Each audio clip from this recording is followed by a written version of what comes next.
The mind isn't really that substantial a thing. It's just a tool for dealing with this world of duality, which is not even real. So something that's an illusion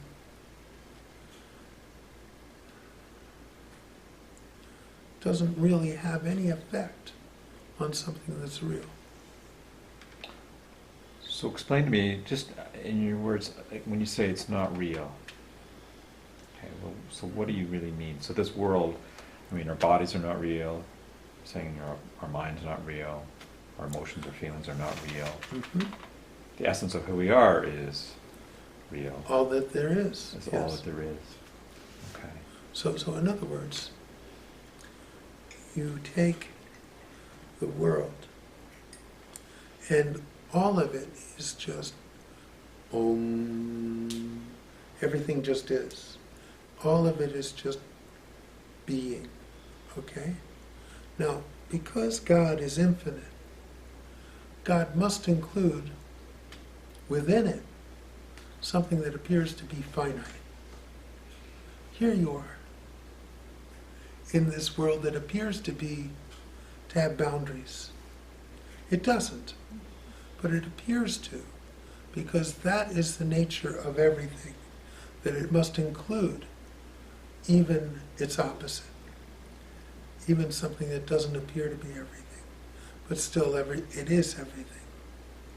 So we're talking about a minuscule part of all of the whole here, in a body and a mind and feelings. And because there's identification with the body and the mind and feelings, they seem like primary. But they are 0.0001%. I'm calling that an illusion. I'm saying that's not real. It's smoke and mirror show. It's transparent. It's like invisible almost. Okay? So like, in this world, an atom has a neutron and electrons moving around.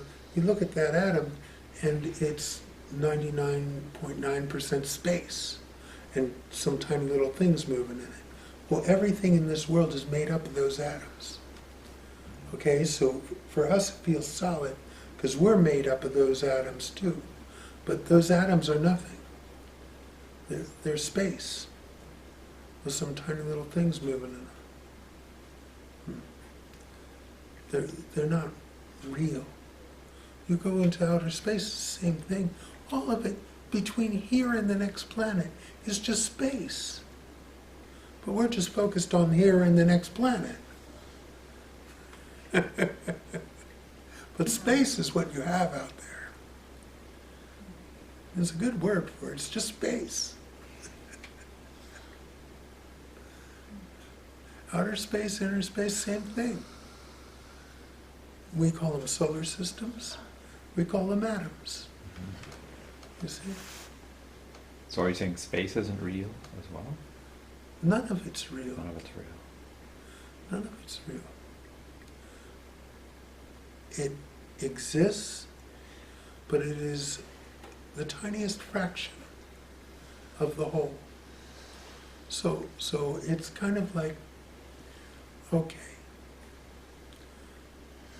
we negate all the space between here and Mars, and all we see is here and Mars.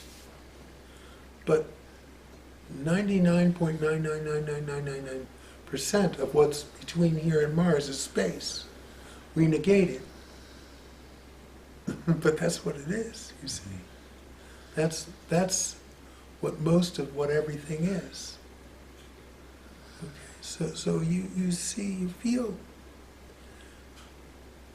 that this is real. But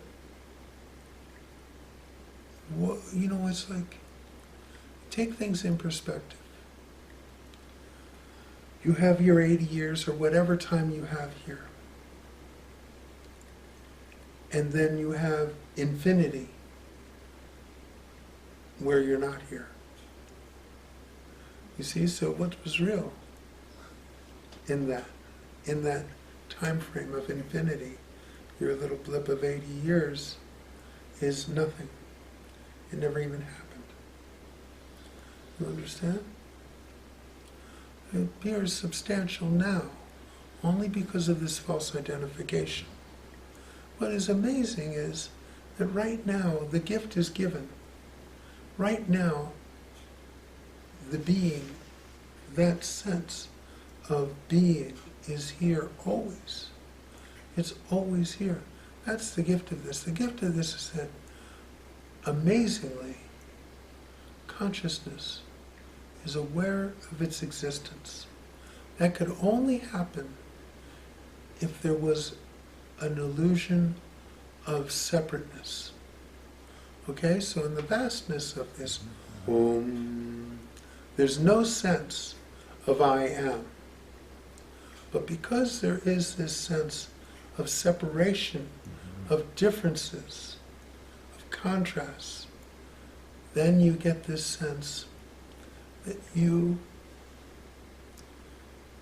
exist. You have this sense, I am. That's the gift of this.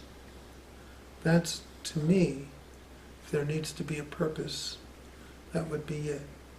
God has a moment of awareness of its existence. See? So there you are. Here we all are, supposedly.